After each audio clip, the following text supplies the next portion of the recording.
नमस्कार मित्रों, आपका ज्ञान कुंज चैनल पर स्वागत है। मित्रों, भगवान शिव ने बताया किस प्रकार मौन होते ही सब कुछ मिलने लगता है। बोलकर सारा संदेह खत्म कर देने से अच्छा है चुप रहकर बेवकूफ समझा जाना। अज्ञान की सबसे बड़ी संपत्ति है मौन, और जब वह इस रहस्य को जान जाता है तब अज्ञान नहीं रहता। मौन नींद की तरह है, वह विवेक को ताजा रखता है।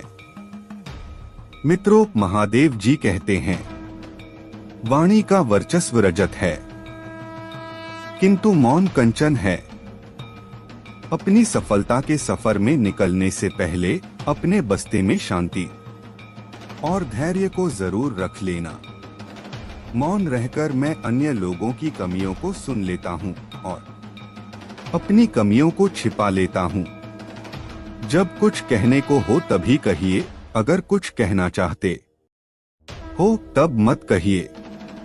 बेतुकी बातों का सबसे बेहतर जवाब है जवाब न देना है। मित्रों, सवाल का जवाब शांति से मिलता है, बहस करने से जवाब खो जाता है। मौन रहना कोई आसान कार्य नहीं है, इसके लिए भी साहस और धैर्य की बड़ी आवश्यकता होती है। महादेव जी कहते हैं, जो अपनी जिह्वा को वश में रखता है वह जीवन भर नियंत्रण रखता है, किंतु जिसका जिह्वा पर वश नहीं वह नाश को प्राप्त होता है।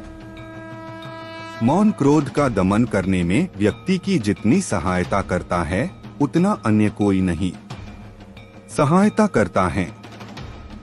मुझे कभी इसका खेद नहीं हुआ कि मैं मौन क्यों रहा, परंतु इसका खेद अनेक बार हुआ कि मैं बोल क्यों पड़ा।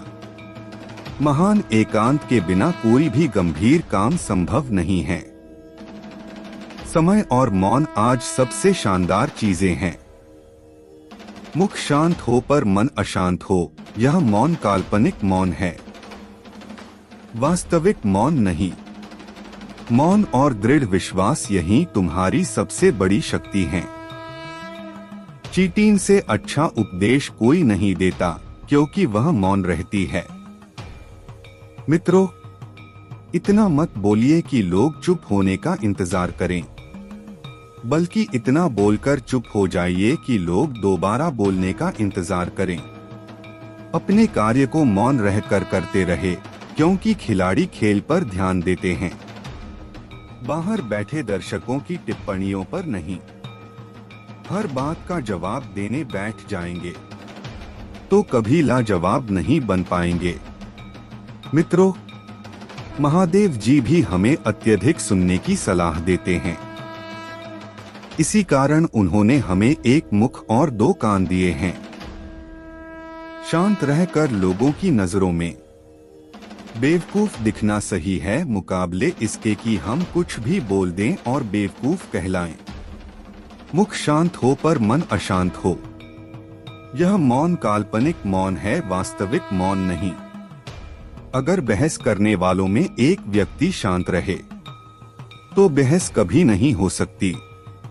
मित्रों, मौन से दोस्ती करें।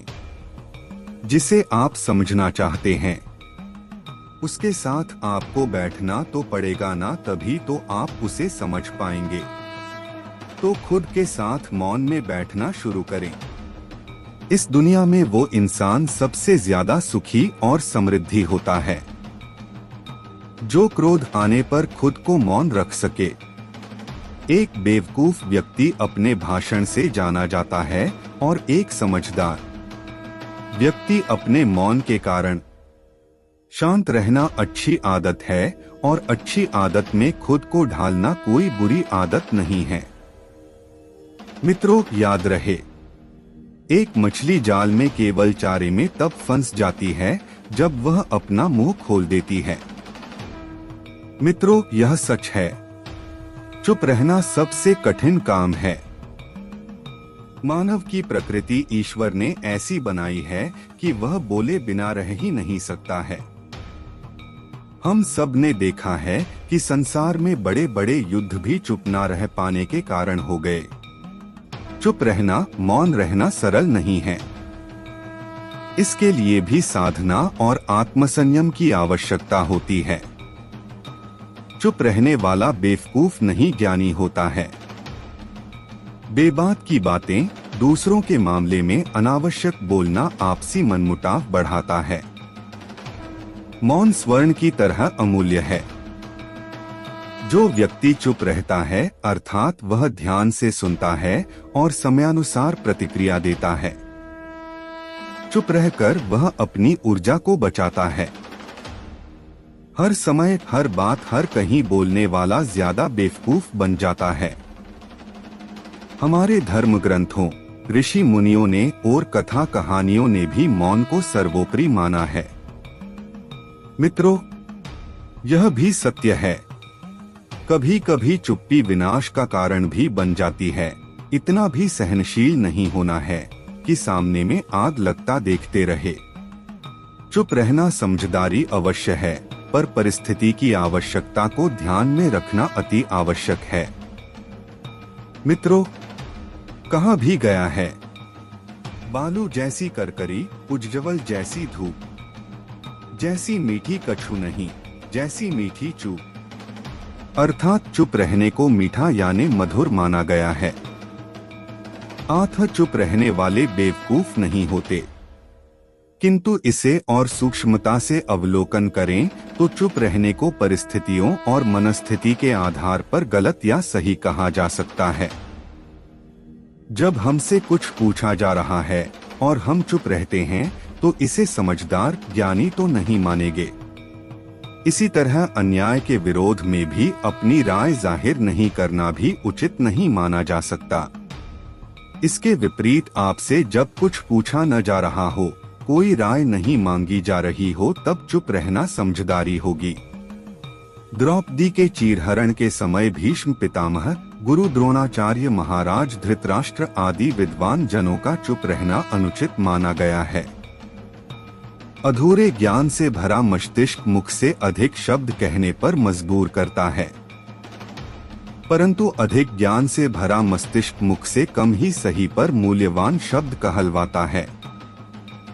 आपकी वाणी आपकी विजय सुनिश्चित नहीं करती, अपितु आपके कर्म करते हैं।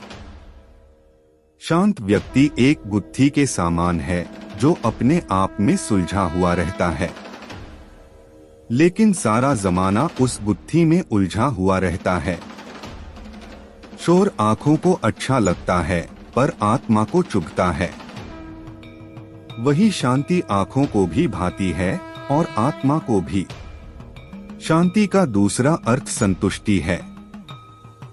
संतुष्टि और मन को शांति तब मिल जाती है जब हृदय और मस्तिष्क एक ही दिशा में एक ही कार्य में कार्यरत हों।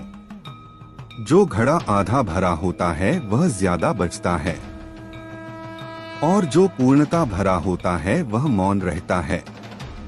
मित्रों, अंत में सिर्फ इतना, मौन मुख से नहीं मन से होना जरूरी है। धन्यवाद मित्रों। आज का महादेव जी के ज्ञान से थोड़ी सी भी मन को शांति मिली हो तो कमेंट में ओम नमः शिवाय अथवा हर हर महादेव अवश्य लिखे। साथ ही चैनल पर नए हैं तो चैनल को सब्सक्राइब करना